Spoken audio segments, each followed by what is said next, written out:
सलाम वालेकुम दोस्तों, कुवैत से बड़ी इंपॉर्टेंट खबर आ रही है। अगर आप कुवैत में रहते हैं तो आपके लिए ज़रूरी है, क्योंकि एयरपोर्ट पे गिरफ्तारी, चेकिंग और मस्जिदों के हवाले से इंपॉर्टेंट जानकारी मिलने वाली है। चैनल को पहली बार देख रहे हैं, सब्सक्राइब कर लें। सबसे पहले हम बात कर लेते हैं, अगर आप कहीं पे भी नमाज़ अदा करने के लिए जाते हैं, तरावी की या फिर किसी भी तरीके से जो भी नमाज़ें अदा करना जाते हैं, तो अगर कोई भी बंदा आपको किसी भी तरीके से भीख मांगता हुआ मिलता है डोनेशन के लिए, या फिर किसी भी तरीके से वहाँ पे कोई चीज़ रखी होती है, जो कार्टून वगैरह रखे होते हैं, तो बिल्कुल भी उनमें ना तो डोनेशन दें ना किसी को भीख वगैरह दें, क्योंकि कुवैत के अंदर ये सारी चीज़ें इलीगल हैं। अगर आप किसी की मदद करना चाहते हैं तो जो कुवैत गवर्नमेंट से ऑथराइज इस तरीके से डोनेशन जो संस्थाएं हैं उनको आप डोनेशन कर सकते हैं किसी भी तरीके से।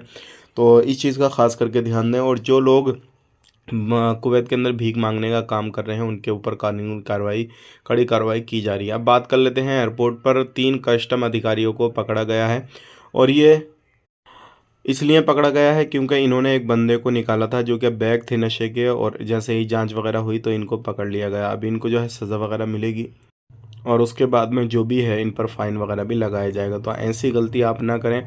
और कुवैत के अंदर अगर कोई भी काम काज आप कर रहे हैं, किसी भी सेक्टर में काम कर रहे हैं, आपको कोई अच्छी पोस्ट मिला हुई है, अच्छा ओहदा मिला हुआ है, तो उसका गलत इस्तेमाल बिल्कुल ना करें। अगर आप गलत इस्तेमाल करते हुए पाए गए किसी भी तरीके से, तो आपके ऊपर कानूनी कार्रवाई की जाएगी। सावधान रहें, सतर्क रहें। इतना ही वीडियो में आज की, कल मिलेंगे इस नेक्स्ट वीडियो में। आप अपना ख्याल रखें, अपनी फैमिली वालों का ख्याल रखें। Take care, bye bye.